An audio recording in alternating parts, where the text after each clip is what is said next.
Hello friends, welcome to RBO prep guru. चलिए आज का एडिटोरियल डिस्कशन स्टार्ट करते हैं।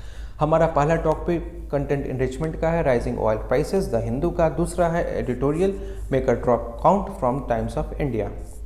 राइजिंग ऑयल प्राइसेस, हाल ही में इंडिया ने वार्न किया है ओईसीडी कंट्रीज़ को और बाकी ऑयल एक्सपोर्टिंग कंट्रीज़ को कि यदि ऑयल के दाम, क्रूड ऑयल के दाम इस तरीके से ऊंचे रहे तो वह अल्टरनेटिव्स की ओर पुश हो जाएगा, उसे मजबूर होना पड़ेगा अल्टरनेटिव्स ढूंढने के लिए, खासकर ईरान के साथ ऑयल ट्रेड करने के लिए। ईरान को करेंटली सैंक्शन किया हुआ है, जो कि हमने कल पढ़ा भी था, जिसकी वजह से यह इंटरनेशनल ट्रेड उस तरीके से नहीं कर सकता है।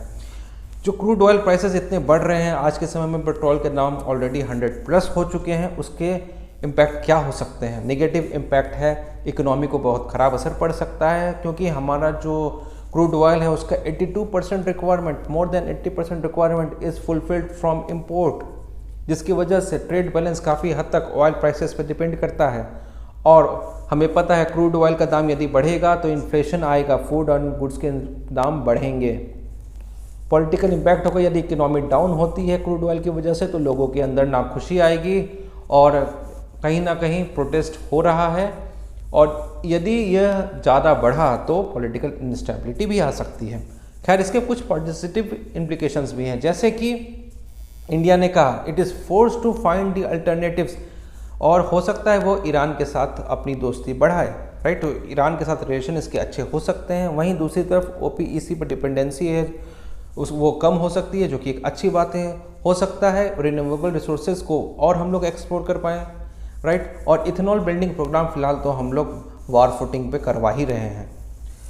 अभी का अगर हम लोग रिसेंट डेटा देखें तो एक साल में जो हमारा ओपीईसी पर डिपेंडेंसी है वो घट करके 60% हो गई है। पिछले साल 74% डिपेंडेंसी थी। That's a good thing. Way forward में यही है कि हमें क्रूड ऑयल का अल्टरनेटिव्स को ढूंढना चाहिए, जैसे कि ईरान के साथ हम अल्टरनेटिव्स के रूप में करेंसी स्वैप मेथड का इस्तेमाल करके ट्रेड को कर सकते हैं। करेंसी स्वैप मेथड का मतलब होता है कि दो फ्रेंडली कंट्रीज एक दूसरे के साथ अपने खुद के करेंसी में ट्रेड करें, right. They can use their own currency instead of dollar, क्योंकि डॉलर का इस्तेमाल करने पर वो सैंक्शन का वायलेशन माना जाएगा यूएसए के द्वारा, और फिर इंडिया पर भी सैंक्शंस लगाए जा सकते हैं। सो वह डॉलर को इस्तेमाल नहीं कर सकता है। खैर, इंडिया चाहे तो अपने स्ट्रेटेजिक पेट्रोलियम रिसोर्सेज का इस्तेमाल कर सकता है इस समय में, और उसे चाहिए कि इस रिसोर्सेज को एक्सपेंड करे। हाल के समय में हमारे पास 3 ऑयल रिजर्व्स हैं, विशाखापट्टनम, मैंगलुरु और पादुर में, और 3 अभी प्लानिंग चल रहा है, और कुछ और प्लानिंग चल रहा है जो कि चंदीकोल उड़ीसा में खुलेगा और उडुपी कर्नाटका में, राइट। अब मेन से कुछ क्वेश्चंस जो इससे बन सकते हैं वो हम लोग देख लेते हैं। इंडिया की जो वल्नरेबिलिटी है, इकोनॉमिक वल्नरेबिलिटी, वो काफ़ी हद तक डिपेंड करता है इंपोर्ट बास्केट पर कि यह किस तरीके के सामान को इंपोर्ट करता है। यदि हम देखें तो हम ये पाएंगे कि जो मैक्सिमम इंपोर्ट बास्केट है हमारा, वो क्रूड ऑयल है, उसके बाद गोल्ड है और इलेक्ट्रॉनिक्स आइटम्स वगैरह हैं, जो कि मेनली चाइना से इंपोर्ट होते हैं। यदि इन तीनों के प्राइस स्टेबल रहते हैं तो इकोनॉमी भी कहीं ना कहीं स्टेबल रहेगी, पर और उसकी वजह से हमारा जो पॉलिटिकल सिस्टम है वो भी स्टेबल रहेगा। पर हम ये देखते हैं कि क्रूड ऑयल के प्राइसेस हमेशा फ्लक्चुएट करते रहते हैं। 2 साल पहले, पिछले साल भी काफ़ी ज़्यादा डाउन था इसका दाम, और अब ये इतना अधिक बढ़ गया है। गोल्ड का भी दाम काफ़ी ज़्यादा फ्लक्चुएट करता रहता है, राइट। और चाइना के बारे में कहा जाता है कि अगर हम इस पर इतने अधिक डिपेंडेंट रहे तो चाइना यदि कभी भी एक्सपोर्ट में का दाम बढ़ा दे तो हम मजबूर हो सकते हैं, राइट। इंडिया का जो नेक्स्ट क्वेश्चन है, India imports majority of its crude oil requirement. India जो अपने क्रूड ऑयल का जो मैक्सिमम रिक्वायरमेंट है वो इंपोर्ट करता है, सही बात है। अब हमें ये डिस्कस करना है कि इस डिपेंडेंसी को कैसे कम किया जा सके। तो हमने इस पर काफ़ी डिस्कस किए हैं, वे फॉरवर्ड्स, और इसमें भी कुछ चीज़ें हमने डिस्कस की हैं, राइट, तो इसको इसमें लिख सकते हैं। और हमेशा जो conclusion that should be futuristic, that should be in positive note. Next editorial है मेक अ ड्रॉप काउंट। इसमें जो वाटर स्ट्रेस्ड इंडिया से रिलेटेड कुछ फैक्ट्स हैं, यानी इंडिया में पानी की बेहद कमी है, उसके फैक्ट्स को हम लोग देख लेते हैं। एक फैक्ट हमने पिछली बार देखा भी था कि एक रिपोर्ट के अनुसार जो 55 लीटर पानी सबको मिलना चाहिए वो नहीं मिल पा रहा है, और सरकार ने इसके लिए हर घर नल से जल की योजना स्टार्ट की है, राइट। और उससे रिलेटेड कुछ फैक्ट्स भी हमने देखे थे। हाँ, 18% वर्ल्ड की पॉपुलेशन हमारे देश में है, 18%, और उसके बावजूद पानी, जो शुद्ध पानी, फ्रेश वाटर सिर्फ 4% है हमारे पास। और उसमें भी जो फ्रेश वाटर है वो ज़्यादा हम लोग इस्तेमाल कर रहे हैं ग्राउंड वाटर का। जो हमारा सरफेस वाटर है उसका एक्सट्रैक्शन बहुत ख़राब है इंडिया में, जिसका नतीजा ये हो रहा है कि 60 सालों में, 60 ईयर्स में 60 times borewell based irrigation, ground water based irrigation बढ़ गया है।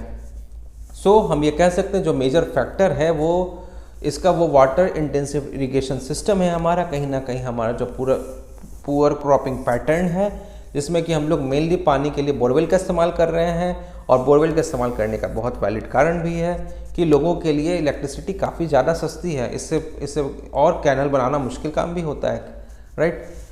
सरकार को कैनल के लिए प्रेशर बनाया जाए और फिर सरकार प्रोजेक्ट पास करके कैनल बनाएगी, उसमें कई साल लग जाएंगे। उससे बेहतर है कि भाई अपना खुद का बोरवेल लो, कनेक्शन लो, इलेक्ट्रिसिटी इतनी सस्ती है ही और इस्तेमाल करो, राइट। हम लोग वाटर इंटेंसिव क्रॉप्स भी इस्तेमाल करते हैं, क्यों? Because electricity is cheap. पानी की तो वैसे दिक्कत कई लोगों को होती नहीं है, और नतीजा ये होता है कि जो हमारा जो ग्राउंड वाटर है वो सूखता जा रहा है। हमारा जो कंट्री है वो वाटर स्ट्रेस की ओर बढ़ता जा रहा है। सो वे फॉरवर्ड में we need to adopt new technology. Agriculture में जो क्रॉपिंग पैटर्न है उसे भी बदलना पड़ेगा। We need to switch to less water intensive technology, that is micro irrigation, right. Conclusion should be political support की बहुत ज़्यादा ज़रूरत है, और इसके लिए हमारे पॉलिटिशियंस को वोट बैंक पॉलिटिक्स छोड़ना पड़ेगा। इसके लिए उन्हें टफ स्टेप्स लेना पड़ेगा। वोट बैंक पॉलिटिक्स से ऊपर उठ करके हमारे एनवायरनमेंट को सेव करना बहुत ज़रूरी है। क्वेश्चन से रिलेटेड हम लोग देख लेते हैं। Agriculture is solely responsible for water state condition in India, यानी कि क्या एग्रीकल्चर एकमात्र कारण है कि पानी की इंडिया में जो पानी है वो काफ़ी कम है? इस पर क्रिटिकली कमेंट करना है। इसका मतलब ये है कि हमें बताना है कि एग्रीकल्चर किस तरीके से रिस्पॉन्सिबल है, ठीक है। और बॉडी में यह बताना है। उसके बाद बॉडी में हमें यह भी बताना है कि इसके अलावा और कौन कौन से फैक्टर्स हो सकते हैं जिसकी वजह से वाटर स्ट्रेस्ड कंडीशन है इंडिया में, राइट। और कौन कौन से फैक्टर्स है उसका डायमेंशन हम देख लेते हैं। पहला है पॉपुलेशन, जो हमने फैक्ट्स में देखा है कि 18% पॉपुलेशन है हमारे पास, डिमांड बहुत ज़्यादा है पानी का। दूसरा है इंडस्ट्रियलाइजेशन। इंडस्ट्रियलाइजेशन मतलब इंडस्ट्रीज़ में पानी का रिक्वायरमेंट काफ़ी ज़्यादा होता है, राइट। ये दोनों मेजर फैक्टर हैं एग्रीकल्चर के अलावा भी, और ग्लोबल वार्मिंग भी है, जिसकी वजह से जो पानी है वो हमारे पास मानसून है वो इंटरप्ट हो रहा है, रेनफॉल बहुत कम हो रही है, और जिसकी वजह से वाटर साइकिल भी गड़बड़ा रहा है।